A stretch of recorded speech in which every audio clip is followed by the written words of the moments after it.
யாழ்ப்பாண மாவட்டத்தில் தற்போது பரவி வரும் ஒரு விதமான காய்ச்சல் காரணமாக இதுவரை 44 பேர் வைத்தியசாலைகளில் அனுமதிக்கப்பட்டு சிகிச்சை பெற்றுள்ளனர். தற்போது 32 பேர் பருத்தித்துறை ஆதார வைத்தியசாலையிலும் யாழ்ப்பாணம் போதனா வைத்தியசாலையிலும் சிகிச்சை பெற்று வருகின்றனர். இவர்களில் அனைவரும் பருத்தித்துறை, கரவட்டி, சாவகச்சேரி சுகாதார வைத்திய பிரிவுகளை சேர்ந்தவர்கள். இந்த காய்ச்சல் காரணமாக இதுவரை 7 பேர் இறந்திருக்கின்றார்கள். இவர்களிலே 6 இறப்புகள் யாழ்ப்பாணம் மாவட்டத்திலிருந்தும் 1 இறப்பு முல்லைத்தீவு மாவட்டத்திலிருந்தும் பதிவு செய்யப்பட்டுள்ளது. இந்த நோயாளர்களிடம் இருந்து எடுக்கப்பட்ட மாதிரிகள் கொழும்பில் உள்ள கொழும்பு மருத்துவ ஆராய்ச்சி நிறுவனத்துக்கு அனுப்பப்பட்டிருந்தது. எங்களுக்கு 2 பேருடைய முடிவுகள் கிடைக்கப்பட்டுள்ளது. அதன் மூலம் இந்த இருவருக்கும் லெப்டாஸ்பைரோசிஸ் என்று சொல்லப்படுகின்ற எலிக்காய்ச்சல் இருப்பதாக உறுதிப்படுத்தப்பட்டுள்ளது.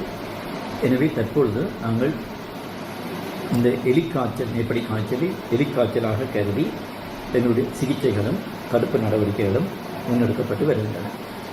இக்காய்ச்சல் தற்போது பரவி வருகின்ற பருத்தித்துறை, கரவட்டி, சாவச்சேரி பிரதேச வைத்தியசாலை, பிரதேச சுகாதார வைத்திய அதிகாரி பிரிவுகளிலே நாங்கள் ஒரு நாள் காய்ச்சலாக இருந்தாலும் பொதுமக்களை உடனடியாக அருகில் உள்ள அரசாங்க வைத்தியசாலைகளுக்கு செல்லுமாறு கேட்டுக்கொள்கின்றோம். இது சம்பந்தமாக எங்களுடைய சுகாதார வைத்திய அதிகாரிகள் ஒலிபெருக்கி மூலம் பொதுமக்களுக்கு அறிவுறுத்தி வருகின்றார்கள். அதே போல பிரதேச செயலாளர்களின் உதவியோடு அவர்களது கிராம மட்ட உத்தியோகத்தர்களின் மூலமாக கிராமத்திலே மக்களுக்கு இது சம்பந்தமான விழிப்புணர்வு ஏற்படுத்தப்பட்டு வருகின்றது. இந்த எலிக்காய்ச்சல் ஏற்படக்கூடிய ஆபத்து இலக்கினர்களாக விவசாயிகள், மீன்பிடி தொழிலாளர்கள், துப்புரவு பணியாளர்கள் இருக்கின்றார்கள். அவர்களுக்கு இந்த எலிக்காய்ச்சலுக்கான தடுப்பு மருந்து வழங்குவதற்குரிய ஏற்பாடு நாங்கள் செய்திருக்கின்றோம். விவசாய திணைக்களத்தின் உதவியோடு அவர்களது பிரதேச மட்ட உத்தியோகத்தர்களின் உதவியோடு கிராம மட்டத்திலே அந்த தடுப்பு மருந்துகளை வழங்குவதற்கு நாங்கள் ஏற்பாடு செய்திருக்கின்றோம். அவர்கள் மூலம் அந்த கிராம மட்ட சமகார அமைப்புகள், விவசாய அமைப்புகள் மூலம் அந்த தடுப்பு மருந்துகளை வழங்குவதற்குரிய ஏற்பாடுகளை நாங்கள் செய்திருக்கின்றோம்.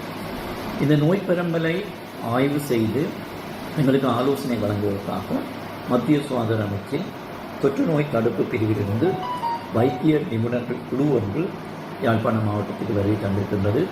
அவர்கள் யாழ்ப்பாணம் போதனா வைத்தியசாலைக்கு தற்போது சென்று அங்கே ஆய்வுகளை முடித்திருக்கின்றார்கள். தற்போது அவர்கள் பருத்தித்துறை ஆதார வைத்தியசாலைக்கு சென்று அங்கே ஆய்வுகளை மேற்கொண்ட பின்னர் பருத்தித்துறை, கரவட்டி, சாவச்சேரி சுகாதார வைத்திய அதிகாரி பணிமனைகளிலும் களத்திலும் ஆய்வுகளை மேற்கொண்டு இந்த நோயை எவ்வாறு பரம்பரை எவ்வாறு கட்டுப்படுத்துவது என்பது சம்பந்தமான ஆலோசனைகளை எங்களுக்கு வழங்க இருக்கின்றார்கள். மேலும் ஒரு குழுவினர் நாளை கொழும்பு தொற்று நோய் தடுப்பு பிரிவிலிருந்து இங்கே வருகை தர இருக்கின்றார்கள். மேலும் இந்த நோய்க்கு சிகிச்சை வழங்குவதற்கு அல்லது தடுப்பு மருந்து வழங்குவதற்குரிய மருந்து தொகுதி ஒன்று இன்றைக்கு எங்களுக்கு மத்திய சுகாதார அமைச்சின் மருந்து வழங்கல் பிரிவினாலே யாழ்ப்பாணம் மாவட்டத்திற்கு வழங்கப்பட்டிருக்கின்றது. அது எங்களுக்கு நாளை காலையிலே கிடைக்கும். நாங்கள் யாழ் மாவட்டத்தில் உள்ள அந்த குறிப்பிட்ட சுகாதார வைத்திய அதிகாரி பணிமனைகளுக்கும் அந்த பிரதேசத்தில் உள்ள வைத்தியசாலைகளுக்கு ஏற்கனவே அனுப்பி வைத்துள்ளோம். நாளைய தினம் கிடைக்கின்ற மருந்துகளை நாங்கள் வழங்கக்கூடியதாக இருக்கும்.